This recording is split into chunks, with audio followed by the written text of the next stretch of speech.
this group is growing and developing with every day. And so it's really exciting to be here and be with this group and see the growth that we've had. Good to finish on a win because that gives energy and a real hunger to continue.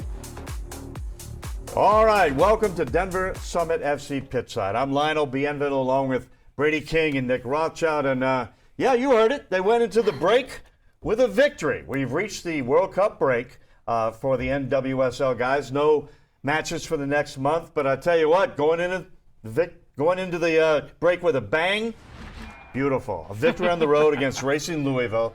And a lot of firsts for the Summit in this game. The first goal for Ali Brazier, who was the first signing of the Summit, and the first assist for Yuzuki Yamamoto. And here we go. The break's going to be a lot more pleasant and enjoyable for the entire organization. Yeah, it was great to see Ali Brazier really get her moment. She's embraced whatever role this team has thrown at her all season. The minutes haven't always been there, but she's stayed ready. She said after the match, she's happy to be the supportive teammate when she needs to be, but also in that game against Louisville, she needed to be a difference maker, and she delivered, scoring the lone goal of that match. And Lionel, you mentioned Yamamoto. First start, first assist. I think you can see the potential, and I think she's going to be a big piece and star for this club moving forward. So a lot to be happy about for the club right now. Yeah, head coach Nick Cushing was so pleased he left the country. He's gone. I think he might have skipped all the way home to England. Actually, the word he used after the match was discontent. Not because of the performance in Louisville, that was great, but he feels like they left points on the table during this first stretch of games, even considering they played 8 of 11 on the road so far. Suffice it to say, he still feels like there's a lot of room to grow with this group. All right, well, let's set the table as we check the standings and the table right now. The Summit is 4-4-3 with 15 points. Good enough for 9th place right now, just 2 points behind the Pride, who's in 8th place with 17 points. Bottom line is there's a lot of season left to be played, and the Summit has shown they can be playoff contenders this season. Yeah, absolutely. They've proven that they can hang with the best teams in this league. Sure, they're sitting around the middle of the table, but for an expansion club, that's not a bad place to be. At the same time, like Nick mentioned, Coach Cushing has made it clear the expectations inside that locker room are much higher than simply being competitive. Definitely a few matches that they wish they would have had back, but with more time together and more players settling into their roles, I think the best soccer is still ahead. Well, so the top of that table on that graphic was Gotham, whom they've already beat. Yeah.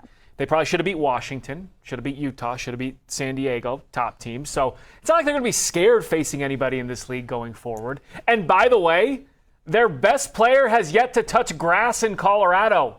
Heaps is on her way. And with that in mind, I caught up with the Summit's general manager, Kurt Johnson, to get his take on the season thus far. We're not quite halfway through the season, but as we take a little moment here to reflect, when you built this squad, is the on-field product sort of living up to what you were hoping it would be when everything was coming together this offseason? Yeah, it's a good time to kind of take a pause, take a breath, and look at that. And I think we feel really good about it. I think it's a great group. It's a talented group. We've got depth in all the positions that we need to have. What was your favorite part of the performance in Louisville, kind of earning that victory to send yourself into the break on a high note? It's a great question. I think the grind, the physicality of it, the fact that it wasn't perfect and necessarily a beautiful game, but the fact that we got the shutout, got the goal, got out of there with the result. Gotta love that. Yeah. So I know that the Centennial Stadium project was pushed back a couple weeks as far as the home games opening up, but very exciting to be moving the sporting group there in the coming weeks. What are you most looking forward to sort of moving into your new facility? Well, the Common Spirit Performance Center is going to be of the highest level. And for all of us, mainly in particular the players, to move into a home that's theirs. This will be the first time in their professional careers, most of them, that have had that. See the facility yet? What can we expect to see when everyone gets out there? Yeah, I've been there, 5 or 6 times over the last 5 or 6 months. And I mean, what you're going to see is kind of the perfect home for a professional soccer team. And, built with the players in mind. Fans want to know, do we have a date yet for Lindsay Heaps' arrival? Yeah, we don't have a specific date. We're giving her time to assess how she's feeling. She just got done last weekend, won another trophy. Fantastic performance by her and her team. But it'll be the latter part of June. She's getting a well-deserved vacation after her national team trip to Brazil. What's the earliest date that she could join the club? Do you know? Well, the earliest date would be right now, in the sense that but it's a FIFA window. Just after the FIFA window, she'll take some vacation time, and then she'll be here. It's the second or third or fourth week of June. Ah, that pesky U.S. women's national team. So yeah, as you just heard, Lindsay Heap's arrival with the Summit is imminent. She is with the national team in Brazil. She'll be the captain for matches on Saturday and next Tuesday. Then, she'll get a break to recharge and, have a holiday after leaving Lyon. But after that, she'll be right here with the Summit. I mean, look, we can only hope she takes off a couple of weeks after that national team match in Brazil on Tuesday. Then comes back home and jumps right into the fray and the fire when the Summit starts up again. Just from a fan standpoint, I want to see her at Dick's Sporting Goods Park on July 3rd. Maybe not playing in the match, but taking the field, waving to the fans, maybe saying a few words, and then watching from the sideline, but showing that she is here and ready to go. No, Lionel, I want to see her playing July 3rd. Okay, yeah, there. I want to see her waving to the crowd. No, I think everybody's so excited. Lindsay Heaps is clearly a player that elevates everybody around her, so I think she's going to make a huge difference to this squad, hopefully in a few weeks. All right, we did get some news on the new Centennial Stadium, of course. Because of weather delays affecting the construction, the stadium won't be open for business until July 18th. So that means the next two home games, July 3rd, July 12th, will be played at Dick's Sporting Goods Park. Not necessarily a terrible thing, as more people and more fans will be able to see those two games. Maybe more fans to see the debut of Lindsay Heap. Exactly. We shall see. All right, it's time for a break, but we got a real treat for you coming up next. We've seen goalie Abby Smith make spectacular saves all season long, but we're going to meet the coach behind the player, Karen Bardsley, who's a huge part of Abby's success.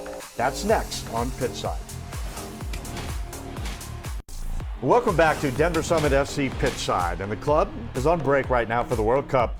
They won't play again until Friday, July 3rd, when they host the Kansas City Current at Dick's Sporting Goods Park, Brady. And at this point in the season, though, we've got the fifth best goalie in the league, Abby Smith, having an outstanding year, 35 saves in the first 11 games. Yeah, Abby Smith has been the definition of steady all season long. She's become one of the leaders on this team. The accolades keep piling up for her. But what stands out to me is how quick she is to shine the spotlight on somebody else, right? She's always crediting her teammates and the coaching staff, especially goalkeeper coach Karen Bardsley, for helping put her in a position to succeed. Karen Bardsley.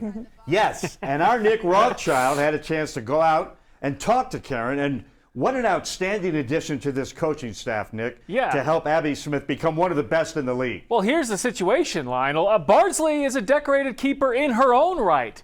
She won league titles and lifted cups with Manchester City. She even ascended to being the #1 netminder on the English national team, despite being born here in America. Now she's applying wisdom earned during her 15-year international career to help elevate Smith and the rest of the goalkeeping group here in Colorado. My influence from a very young age was always like from my dad, from my grandparents, from my aunties, uncles, and everyone else that were constantly ringing up, and I'd always kind of wanted to represent like my heritage, and I'm really glad I did, because like my granddad and like my other grandparents got to see me play before they passed away, and I think that was a really proud moment for the whole family. So that's kind of, yeah, what it meant to me. And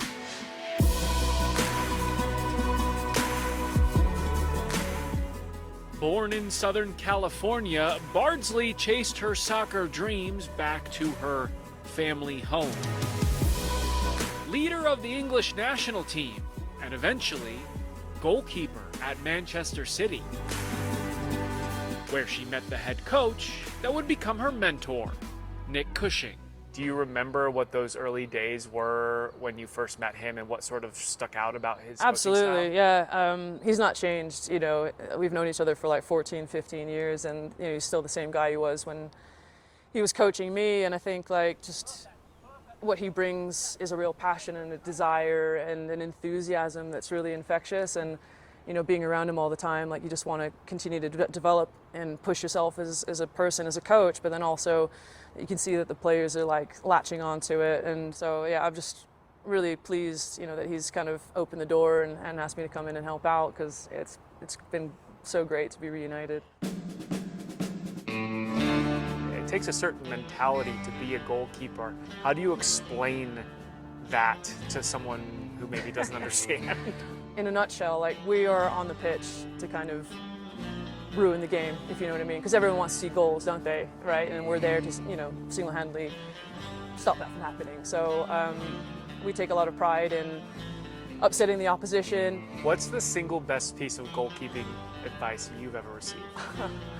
This is going to sound so basic, but I think in goalkeeping, when you start overthinking, like, things just become delayed and hesitant, and then you mistime things. And so I had a coach who used to say to me, just like, see the ball and go and get it. And like, that was literally as simple as the game needed to be. Being in the moment is the advice that I give to Abby before every single game. When I think about Abby, it's her professionalism that kind of sets her apart. You know, she really leaves no stone unturned when it comes to her preparation, whether that's like on the pitch in training or whether that's off the pitch watching, you know, clips. And she's just locked in at the moment, and you know, it's been really fun to see. Such a great conversation. So we've now talked to all three of the Summit assistant coaches, and they're all awesome. Alan Mahan, Angela Salem, and now Karen Bardsley, and they've all played the sport at the highest level. Seems like Nick Cushing put a premium on those aspects when assembling his staff. He wanted to work with good people who understand what it takes to play this game. Yeah, I'm not going to lie. When you're out there at training, Karen's one of those people that seems like she's just one of the players, that she could get right back out there. So I think it definitely helps when a coach has done it at the top level. Yeah, so great connecting you out there to the Summit players, Coach Nick Cushing, and the assistant coaches as well, because they are who make it happen. All right, time for another break, but when we come back, our chief soccer community correspondent, Maggie Walensky, will be here, and she's got a great story, shining a light on a Colorado collaboration connecting the ski slopes to the pitch and changing the game for outdoor wear. It's a great story. Stay tuned for that. We'll be right back.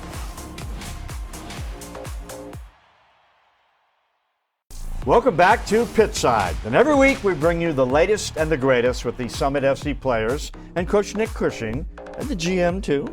But we also connect you to the best stories happening with the Summit out in the community, off the pitch, and things happening all over the place. Yeah, absolutely. Summit on summer break right now. May be a good time to stock up on merch. I got the t-shirt here. Yeah. Since the club was announced way back last year, they've worked really hard partnering with brands across the fashion industry. They have. And Denver 7's Maggie Walensky is here introducing us to a true Colorado collaboration, changing the game for women's sportswear. Maggie? Everyone wants to hop on the Summit train, and just recently, outdoor apparel company Half Days launched some special styles with the NWSL's newest team, something they both tell me is the perfect fit. Calling Colorado home. Yes, this is the new summer collection that just launched. Half Days is changing the game for women's wear. We are on a mission to bring more women to the mountains. Co-founder Kylie McKinnon. Yeah, so we have so many different products here. Is looking out on the new summer collection. So being able to see it come to life and have people actually wear the product in real life is so fun for us. But the company just kicked off a new collaboration. When we started Half Days, we had no idea where it would take us, and to be able to be working with this new national women's soccer team that's based here in Colorado, we're based in Colorado, it just feels like such a perfect fit. Teaming up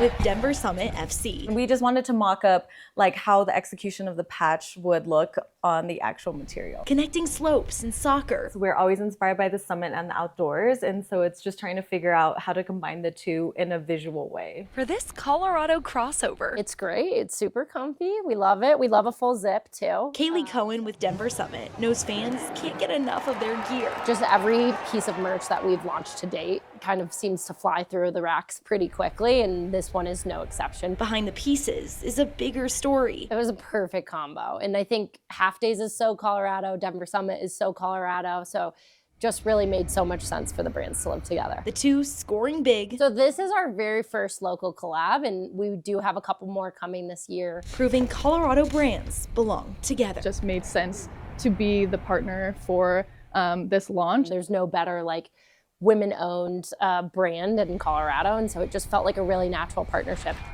Now, I couldn't resist getting my hands on this cozy fleece. Summit FC tells me the ball is rolling, though, on other collaborations, too. I love it. Guys, I started following Half Days a few years ago because I convinced myself that I was going to get into skiing. They have some really cute... How'd that go for you? It didn't happen. It didn't happen. I thought a hot pink ski suit would really get me into it. It didn't. But I'm all about this soccer gear We here. love it. And we love seeing their logo, too, and the Half Days, really both the companies on Yeah, Very that's cozy. great.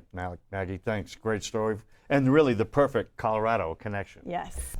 All right, coming up, we're getting answers to your questions about the club as we connect you directly to the Summit players and coaches, and we'll let you know how you can get involved in the show and let your voice be heard. That's next on Pitchside.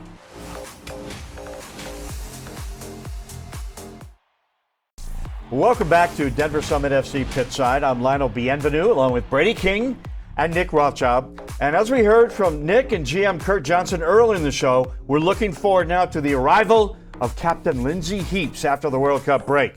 And that July 18th game coming up against Portland, that'll be the grand opening of the new Centennial Stadium. Sophia Wilson is coming back. Heaps should be here. Oh my gosh, there is no way to understate this. That match is going to be huge. Yeah, we're going to have lots of chances to check out the Summit up close and personal this summer. 19 matches left before the NWSL playoffs, 12 right here in Colorado. That's amazing. Now, they've proven to be a relentless group on the road, but man, I believe all that energy and passion will get amplified playing in front of their home fans more often. Yeah, I mean, we've seen how energized this city gets when the U.S. women's national team comes to town. I think this will be the same kind of buzz, maybe even a little bit more. Sophia Wilson seems to have come back even stronger after having a baby, and as a Colorado native, she's going to have plenty of people cheering for her, even if she's on the other side. And of course, Lindsay Heaps is the type of player, elevates everybody. I cannot wait to see how she impacts this Summit team soon. Yeah, so much to look forward to coming up here after the break. Well, Pitchside is your voice for anything and everything you want to know about the Summit. Scan that QR code on your screen. Let us know what you'd like to see on the show, or if you have questions for any of us or the players, or of course, Nick Cushing. Okay, to be fair, today's question was for the Summit players, but they're on holiday. Karen Bardsley did tend to goal for 15 years at the peak of the sport, so go ahead, play the tape. From my limited amount of research, you seem like a bit of a music lover. Where are you researching? The internet, where else do people research? I don't know about that, yeah. You posted videos on YouTube of you lip syncing and all sorts Oh my of God, stuff. that was like years, that was like 20 years ago, yeah. Well, the internet is forever. It is, that's a shame. What's on your pregame pump-up playlist? So it varies depending on my mood, and as you probably noticed on like the videos that you've probably been watching on YouTube, yeah, I think it's just anything that makes me feel good that's got like a good beat. So it can vary from 90s house to, I don't know, like 70s, like bubblegum pop if you wanted to. And it just depends. Like if I need to feel more energetic, I'll throw something on. I'm not ashamed to say I don't mind ABBA from time to time. Nothing wrong with that. Yeah. Yes, the dancing queen, Karen Bardsley. Yeah. Now, for me, I'm more of a George Michael man myself. Careless Whisper always gets me going. All right, tune in to Pitchside every Friday here on Denver 7 for this kind of entertainment. Yeah. We're here for you even during the break. And our next show is next Friday at 4:30. And as always, remember the battle cry. Nick, Brady, can we do it together? We can do it. Together we climb! And have a great night and go Summit.